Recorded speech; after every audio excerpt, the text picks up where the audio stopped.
Hello and good morning everyone. I am Dr. Bindu Garg. I serve as a director in Neelkanth Hospital, Gurgaon, DLF Phase 3. Today I will be talking about the role of mammography in breast cancer. Breast cancer is a word which is very scary in itself. Now what happens in this is the cells of the breast, they grow out of control. What are the symptoms? Different people have different symptoms. Some people don't have any symptoms at all, but the few warning signs of this cancer are there can be lumps, hard knots, or thickening inside the breast in any part, or it can be more than a few centimeters. Breast swelling, warmth, redness, or there can be darkening of the breast. The breast size or the shape changes.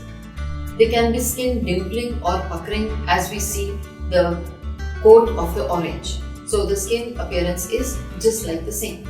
Dry, itchy, scaly nipples. Sometimes there can be the nipple inversion, or what we call as a retraction of the nipple or the breast as a whole.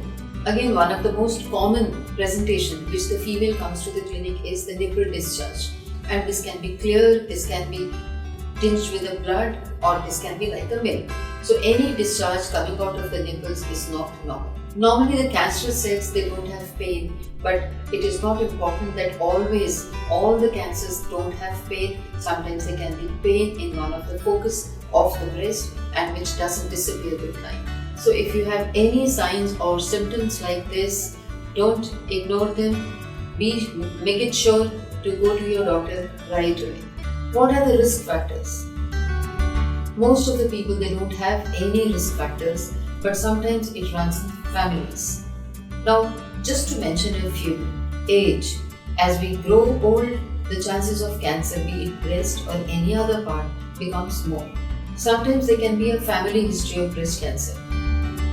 There is at least one close relative who has been diagnosed with breast cancer at age 50 or younger. If you are beginning menstruation at an early age, this can also be a risk factor. A female who has never given birth to a child is also prone for this. Use of hormones. Excessive use of estrogens and progesterone sometimes can also lead to breast cancer. Though alcohol, they say that sometimes excess drinking of alcohol can also be a predisposing factor to have this cancer. What are the screening tests for breast cancer?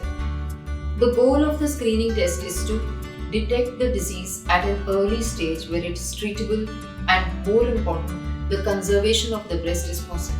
And the most important is self-breast examination. Whenever we are having a bath or whenever we are changing clothes, we can always examine our breast. And the way it is to be done, you can always see on YouTube. There are many videos available how to examine your breast. Or whenever you are consulting us, we will teach you how to do this self-breast examination. But most important is a mammography. Now what is mammography? It is a low-dose X-ray examination that produces the images of the breast, which is called as a mammogram. It can often show the changes in the breast before a patient or a physician can feel them.